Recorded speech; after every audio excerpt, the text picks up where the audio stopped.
Hello everyone. ओजेडी education के आपके अपने यूट्यूब चैनल पर फिर एक बार आपका स्वागत है।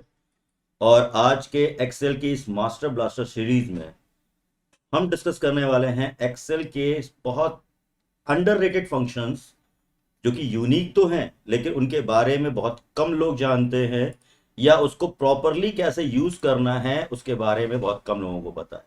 तो कुछ 7 फंक्शंस हैं मेरे पास जिनको मैं एक्सप्लेन करने वाला हूं आज के इस सीरीज में। चलिए पहला फंक्शन में देखता हूं यहां पर। The first function is unique. तो यूनिक फंक्शन क्या कर रहा है? यूनिक फंक्शन सबसे पहले काम खत्म कर रहा है आपके टूल्स डेटा में जो मिलता है डेटा रेवन के अंदर।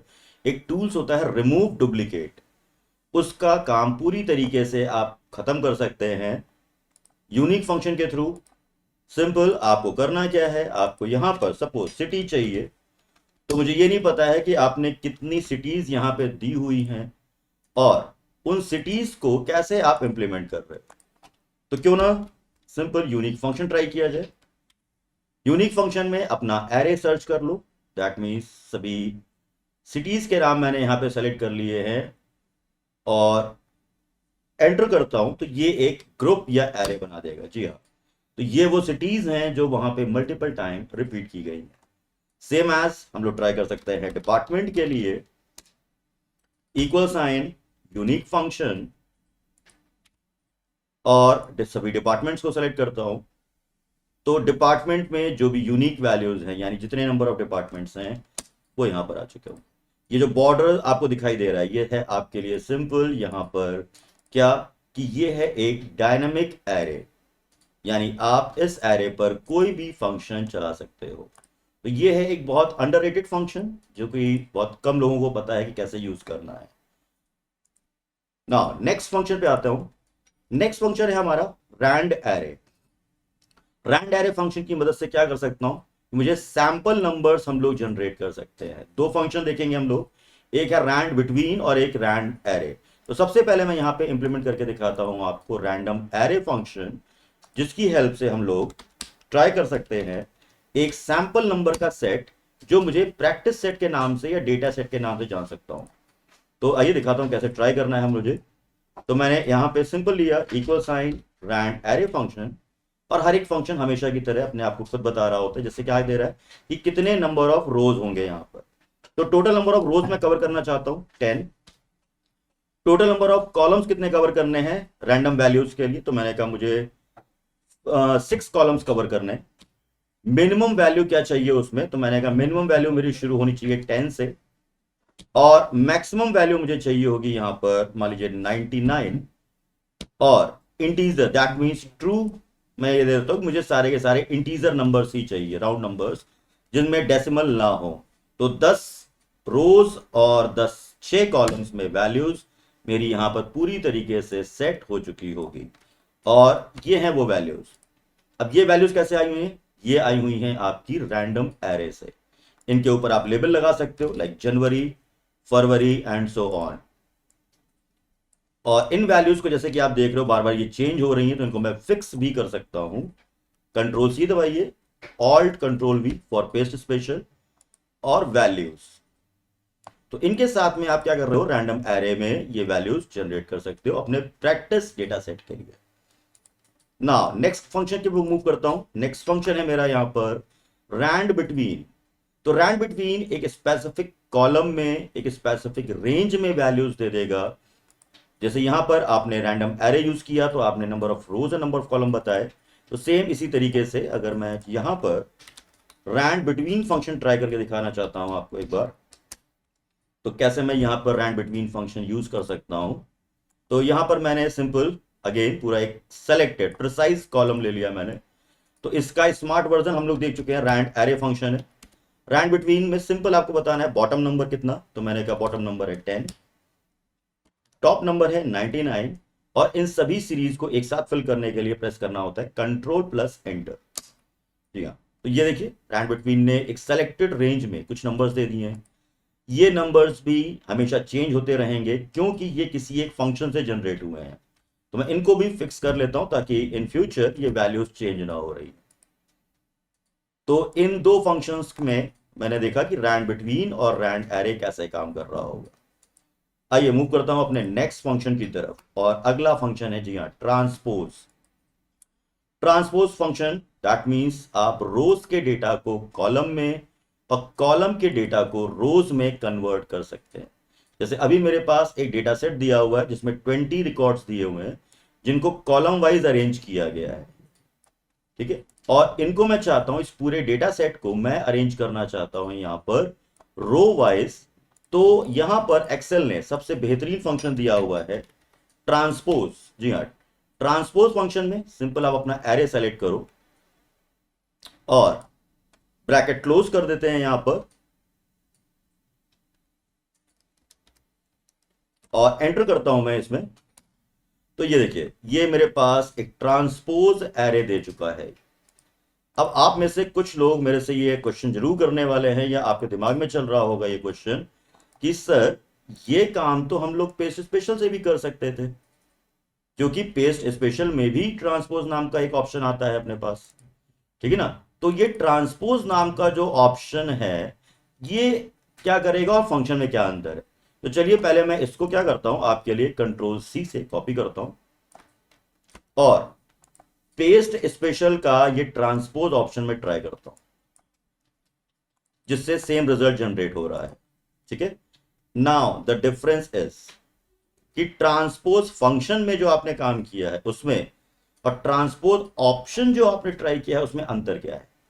सपोज मैं 1004 ईशा का जो ईशा नाम की जो कैंडिडेट है उसका मैं यहां पे लखनऊ से सिटी चेंज कर देता हूं दिल्ली, या मैं एक नई सिटी दे देता हूं यहां पर सपोज आगरा। तो आप देखो जरा ध्यान से कि मैंने ईशा की सिटी को चेंज किया हुआ है। सी द डिफरेंस कि जब आपने ट्रांसपोज फंक्शन से जो दिया था, देखिए वहां पे वैल्यूज ऑटोमेटिक रिफ्लेक्ट हो चुकी हैं। Clearly you can see the result.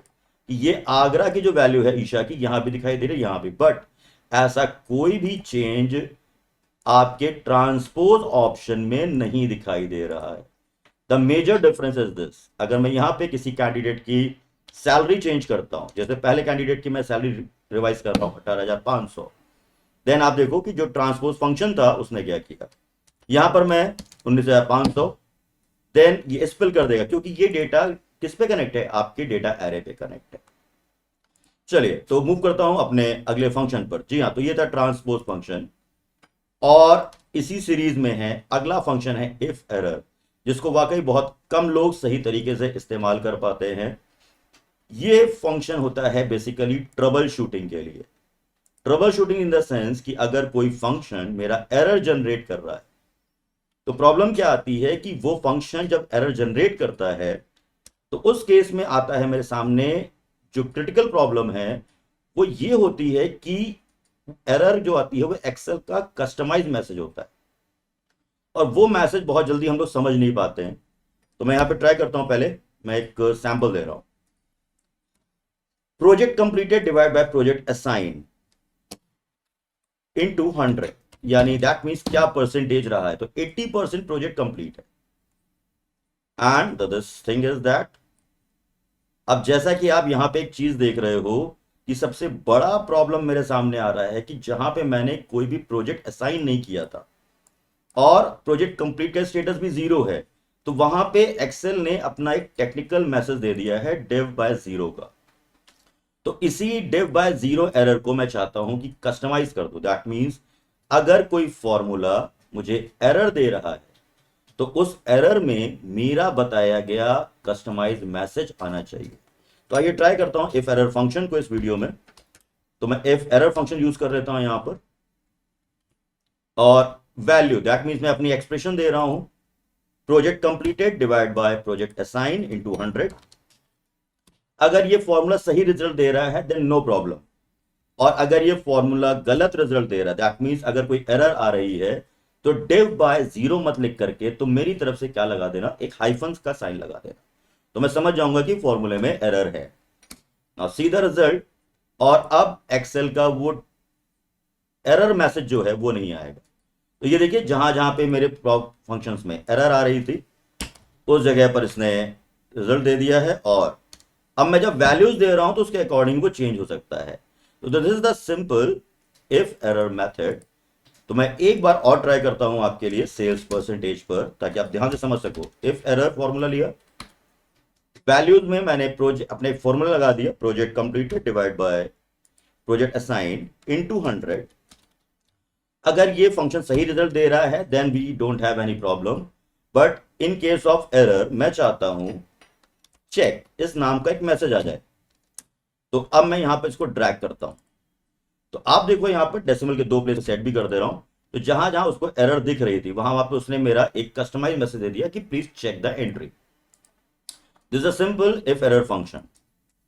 Now move on the next function. The next function is most complicated but most impressive function, that is a filter function, जिसने आपके फिल्टर टूल का इस्तेमाल खत्म कर दिया है अगर आप इसको प्रॉपरली यूज करना सीख चुके हो। तो मैंने इस पे एक वीडियो भी बना रखा है जिसको आप जाके देख सकते हो कि प्रॉपरली फिल्टर फंक्शन को कैसे डिटेल में आप यूज कर सकते हो। फिलहाल ये भी एक अंडररेटेड फंक्शन है जिसको अभी बहुत कम लोग जानते हैं कि कैसे यूज करना है। तो आइए मैं आपको सिखा देता हूं। यहाँ पे सपोज मुझे चाहिए सिटी वाइज मुझे कुछ कैंडिडेट फिल्टर करने हैं और एक डायनामिक फिल्ट्रेशन तैयार करना है कि जैसे ही मैं यहां पर कोई भी सिटी टाइप करूं, लाइक मुझे यहां पे चाहिए मुंबई, तो मुझे इस समय मुंबई के कैंडिडेट्स फिल्टर करने हैं। तो why don't we use the filter function array. मैं अपनी पूरी टेबल को सेलेक्ट कर लेता हूं यहां पर। नाउ इंक्लूड, तो इंक्लूड क्या करना है, तो मुझे इंक्लूड करना है इसमें सिटी को। सबसे पहले मैं यहां पे फिल्टर फंक्शन लेता हूं और मैं यहां पे ट्राई करता हूं एरे को एंड कॉमा लगाया, जहां पर मैं इंक्लूड कर रहा हूं सिटी को और the city name must be equals to our precise city जो मैंने J7 दी हुई है। और एक और चीज है, अगर एफ एम्प्टी, अगर कोई वैल्यू एम्प्टी है देन मैं यहां पे दे देता हूं नॉट फाउंड। दैट मीन्स वो रिकॉर्ड अभी मिल नहीं रहा है। सीधा मैजिक, मुंबई आपने ट्राई किया तो मुंबई के सभी रिकॉर्ड फिल्टर हो चुके हैं। आपने यहां पे लखनऊ टाइप किया, लखनऊ के सभी record dynamically filter. Agra type किया, आगरा का कोई भी रिकॉर्ड यहां पे नहीं मिल रहा है। व्हाट वी डू नेक्स्ट, अगर मैं यहां पे किसी कैंडिडेट को आगरा की सिटी असाइन कर देता हूं, that will become the part of our filter function. तो ये था फिल्टर फंक्शन हमारा। और इस अंडररेटेड फंक्शन की सीरीज का लास्ट और सबसे इंपॉर्टेंट फंक्शन है कॉनकैटिनेट। तो ये कॉनकैटिनेट क्या है, कॉनकैटिनेट मींस एडिशन। अब जैसे ही यहां पर मेरे सामने एक सिचुएशन दी गई है कि फर्स्ट नेम दिया गया है और लास्ट नेम दिया गया है, बट प्रॉब्लम ये है कि ये मुझे अलग अलग कॉलम्स में दे दिए गए और मुझसे कहा गया है कि इसको एक कैंडिडेट नेम यानी फर्स्ट नेम और लास्ट नेम ऐड कर लो। तो सम नाम के फंक्शन से तो होना नहीं है, तो एक फंक्शन है यहां पे कॉनकैटिनेट, जिसको मैं सिंपल यूज कर सकता हूं text 1 that means first name, comma space दे दिया मैंने यहां पर और लास्ट नेम। तो this is the simple thing is that कि मैं यहां पर सभी फर्स्ट नेम और लास्ट नेम को इस समय ऐड कर चुका हूं बिना किसी कॉम्प्लेक्सिटी के। और मैं चाहूं तो इनको मैं एज इट इज यूज कर सकता हूं किसी और शीट पर और किसी और फंक्शन। तो दोस्तों ये थे हमारे अंडररेटेड फंक्शन जिनके बारे में बहुत कम लोग जानते हैं। आई होप कि ये वीडियो आपको समझ में आया होगा और इसमें जो भी फंक्शंस हैं उनको आप डेफिनेटली ट्राई करोगे। मिलता हूं आपसे अपने अगले वीडियो में, तब तक के लिए keep learning and keep skill.